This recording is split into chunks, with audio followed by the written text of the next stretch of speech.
writers! Today I want to talk about where our influences come from when writing novels. And to do that, I'm going to talk to you a little bit about where the inspiration for me came from for my current fantasy novel. Obviously, plagiarism is wrong, copying directly is wrong. However, we live in a very connected world, and denying where our influences come from doesn't help us to be stronger writers. Here are the top 5 fantasy universes that influenced my fantasy universe.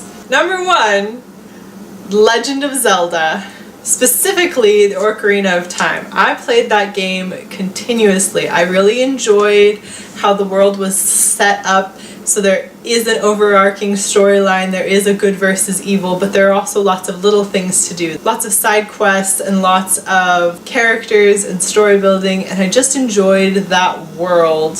When it comes to fantasy, that is the type of thing that I think of. These rich cultures that sort of stay in their pockets of area, but which influence the world all around them. Number 2 biggest influence would be The Perilous Guard by Elizabeth Marie Pope. I don't have any idea why this novel isn't more popular than it is. It is one of the best fantasy novels I've ever read. One of the reasons that I think it's so good is that you don't have to read it as a fantasy novel. It can also be more like historical fiction. All of the elements that when I was younger I read as very, very fantastical, including the fairies and their whole culture. When I reread it when I was a little bit older and had a little cynicism behind me, I could see that this could be just a group of people, just a cult. A lot of the influences that they have are superficial, and constantly the heroine is figuring that out. I absolutely adore the heroine in The Perilous Guard. She's one of the first really true, strong female characters I became acquainted with. At no point is she ever the damsel in distress. Her circumstances don't dictate her intelligence and her drive. She keeps being thrown into these situations and keeps making choices that I think is really important. Anytime someone tells her, you have to do this, she always questions why. Number 3 is gonna fall in the obvious realm. The Lord of the Rings.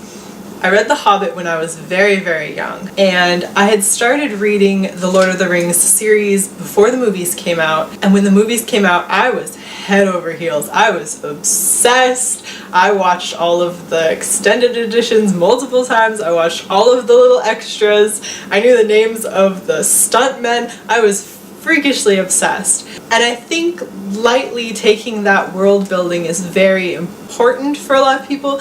I liked specifically the way, I know a lot of people, this is going to be kind of controversial, I really liked the way Tolkien wrote about war from the outside perspective. He sort of did it in a way similar to how Gilmore Girls works, where you see the aftermath of everything. At every point you see what just happened. So often you get the major plot points of the story written as the characters are sitting around the campfire because they've all just met up and everyone's telling each other what they previously were doing. And I loved that. I loved that sort of, you're removed from the action a little bit, but you're getting all of the rich history of everything. Number 4, if you know me, this is going to be obvious, but Fire Emblem was a massive influence for me. Anytime I think about fantasy worlds or like how characters interact, it's always done by the way Fire Emblem set it up. I love that sort of strategy-based game where you have to plan your moves correctly so that each character has the best chance of winning at any given time. I may eventually write a story that is now a prequel to the current story that I'm writing. It happens about 1,000 years in the past, but does influence what happened currently. And once I tied those universes together, it was awesome. But that one is highly based on Fire Emblem. I love the idea of a tactician being your main character, of strategy coming into play very much. This story that I'm writing does not have a tactician. However, I really still like that quality of the story of having somebody sort of figuring out the moves ahead of time, and I like having characters like nullifiers for magic, where you have to rework your strategy because this character here makes it so these types of characters can't use their strongest attacks and things like that. And I really liked their systems for magic. I really enjoyed the character interactions. I spent way more time in the game just kind of pairing up characters and enjoying their interactions than probably actually playing it.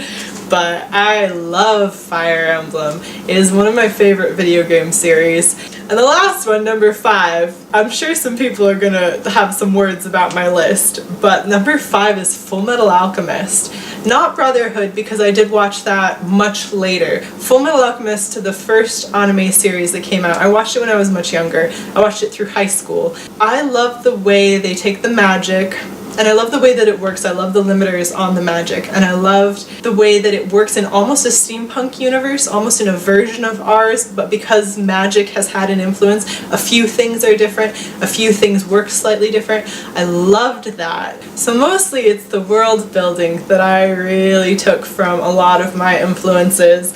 Perilous Guard being the exception in some ways. I really like how the main character presents herself, and I strongly recommend that one. If you haven't read The Perilous Guard, I don't know why more people haven't read it. I don't know why it's not one of the most popular fantasy books of all time. Everyone that I've recommended it to who's read it has been like, I see why you like this book so much. This was better than I expected.